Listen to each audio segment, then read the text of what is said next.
बिस्मिल्लाहिर्रहमानिर्रहीम, अस्सलाम वालेकुम, हेलो एवरीवन। उम्मीद करता हूँ आप सब खैरियत से होंगे।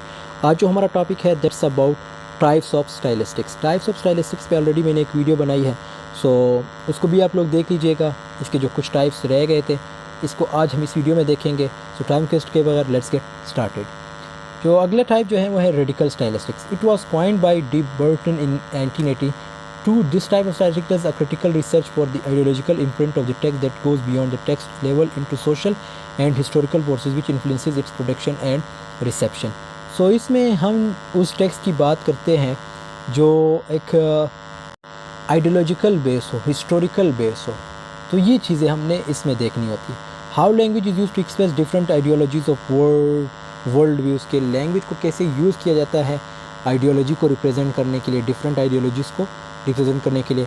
The radical stylistician is interested in the choice of linguistic patterns like to reflect such as ideological slants as communism, socialism, capitalism, welfare, ETC. तो इन चीज़ों को हमने देखना था जो कि theories. Thus, the stylisticians attempt to discover in the text certain jargon associated with such ideologies. This is allied to sociological criticism. The label suggests that such an analyst would have a passion for the reflection or rejection of an ideological bias. फिर उसके बाद हमारे पास type है वो है cognitive stylistics. Cognitive stylistics combines the kind of explicit, rigorous and detailed linguistic analysis of literary text that is typically of the stylistician tradition with a systematic and theoretically informed consideration of the cognitive structure and process that underline the production and reception of language. तो इसमें भी हम analysation की बात करते हैं, means analyse करते हैं किस चीज़ की, linguistic like detail linguistic analysis of literary text को एनालाइज करते हैं। So cognitive stylistics analysis and authors idiolect, इसमें आपने ऑथर की इडियोलेक्ट को देखना होता है and his individual language traits, उसकी लैंग्वेज ट्रेट्स को देखना था। It deals with how we mentally create and utter sentences. और कॉग्निटिव का जब भी वर्ड यूज़ होता है तो इसमें हमारे माइंड भी इन्वॉल्व होता है। सो इसमें हमने ये देखना होता है कि किस तरह हमारे माइंड में मींस जो सेंटेंसेस है वो क्रिएट होते हैं और उसको फिर हम अटर करते हैं, मींस बोलते हैं। There is what is known as readers response stylistics. तो इसको रीडर रिस्पॉन्स स्टाइलिस्टिक्स भी कहा गया है। This type stemmed from the strand of modern subjective criticism, also known as the German school of criticism, as a reception of aesthetics. Richard L.I. and William Emerson stirred the critiques of the text rather than considering the author of such a text. This development is a departure from the romantic conception of the author as being totally responsible for whatever being that one as a reader may encounter on the page of text. सो इसमें भी यही कि reader की भी बात आ जाती है, author की भी बात आ जाती है कि ऑथर किस तरह जो है, मतलब आपने लिटरेरी टेक्स्ट को एनालाइज करना होता है, उसमें आपने ऑथर को भी देखना होता है। तो that's why it's second name is also readers response stylistics. Features of cognitive stylistics. Cognitive stylistics underscores how every utterance is stamped with signs of its originator and with the data of its inception. तो cognitive stylistics के जो पहला point है इसके features की अगर बात करें तो इसमें हमने अटरेंसेस को देखने होते हैं कि वो किस चीज़ की साइन है, मतलब जो वर्ड्स है वो किस चीज़ को रिप्रेजेंट कर रहे हैं। It's concern with the cognitive elements involve in comprehending and process text. इसमें आप कंप्रीहेंडिंग की भी कंप्रीहेंशन की बात करते हैं। There is an interaction between the structure of the text and the readers response. तो रीडर की बात आ जाती है कि रीडर का रिस्पॉन्स बहुत ज़रूरी होता है इसमें।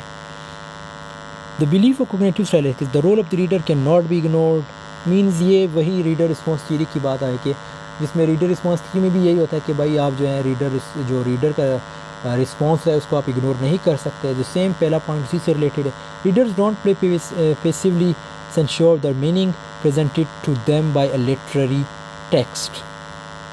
मतलब रीडर जो है वो पैसिवली जो है रिस्पॉन्स नहीं करता बल्कि वो एक्टिवली पढ़ के उस लिटरेरी टेक्स्ट को पढ़ता है तभी वो जाके रिस्पॉन्स करता है। That's not about passively, so it's about actively. Feminist stylistics.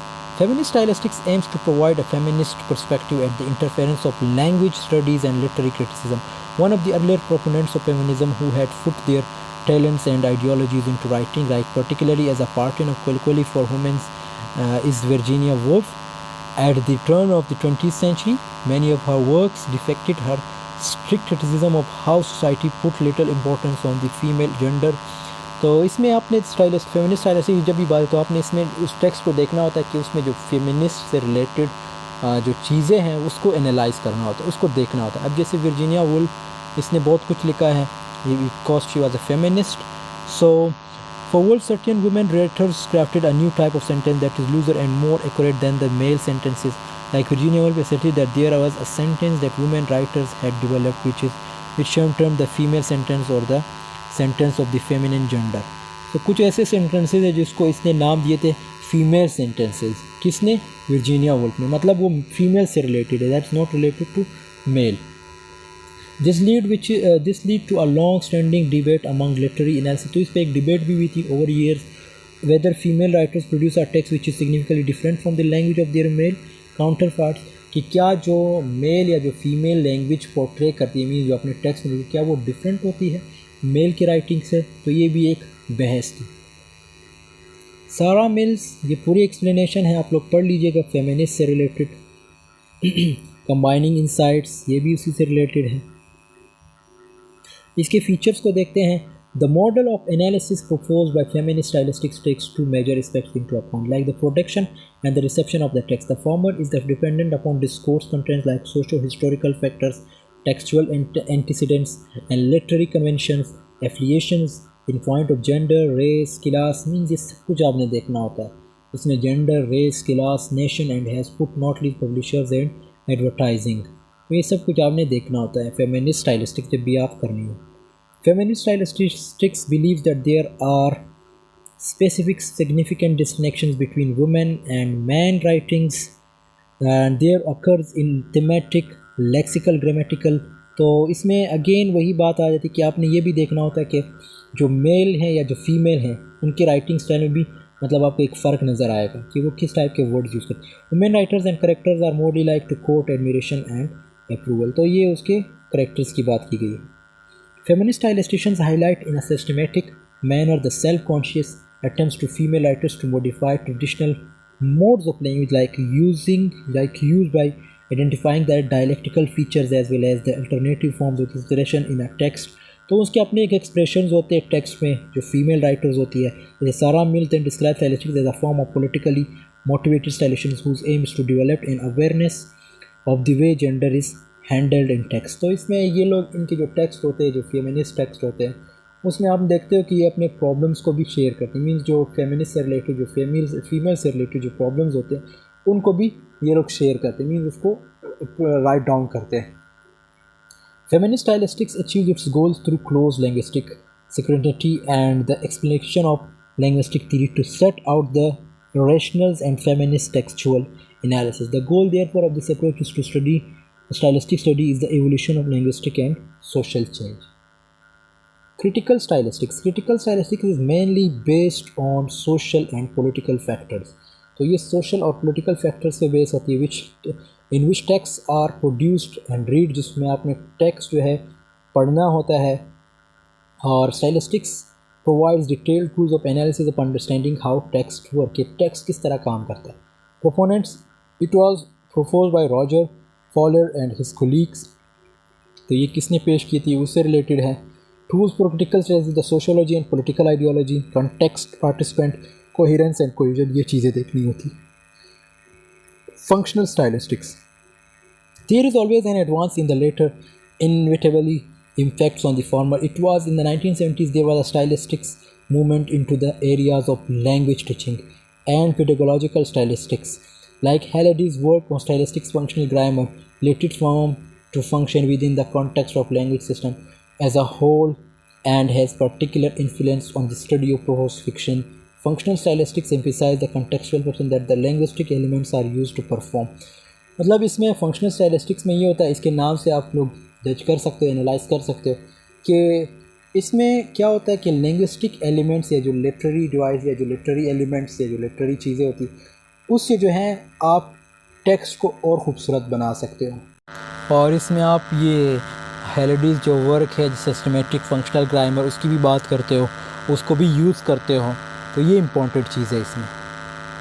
Evaluative stylistics, this term was used by Richard Bradford to designate the type of analysis which uses linguistic tools to assess or measure the worth of merits or demerits of a text. तो इसमें हमने advantages और disadvantages को देखना होता है text. It assumes that the quality of a text is revealed in the quality of a language patterns. It implies such analysis may involve the juxtaposition of two or more texts for comparative evaluation. Textual या textualist stylistics, text-linguistics. It emerged in an MPT technology of a text. It merely identifies the raw linguistics patterns of a literary text, such as the phonological, grammatical, lexical, and semantic patterns without attempting to relate these patterns to the message in the text. This approach was popular at the early stage of the evolution of stylistics as a discipline where linguistics viewed literary texts merely as linguistic events and felt literary interpretation involving thematic concerns or artistic significance were not concerned to them as linguistic, especially as they involved in understanding of the artist's intention, which was hardly subject to the objective verifiability emphasized by the scientific aim of modern linguistics. So textual stylistics की evolution कब हुई? बिल्कुल early stages of stylistics में, और इसमें हमने ये देखना होता है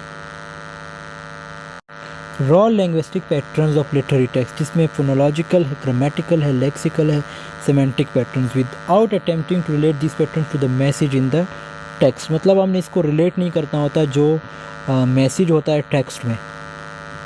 सो ये अर्ली स्टेजेस मींस जब स्टाइलिस्टिक्स की बिल्कुल शुरुआत थी उस वक्त इसकी एवोल्यूशन हुई है. And this was all about today's textual stylistics. So I hope this video has been helpful for you. Thanks for watching. See you in the next video. Take care of yourself.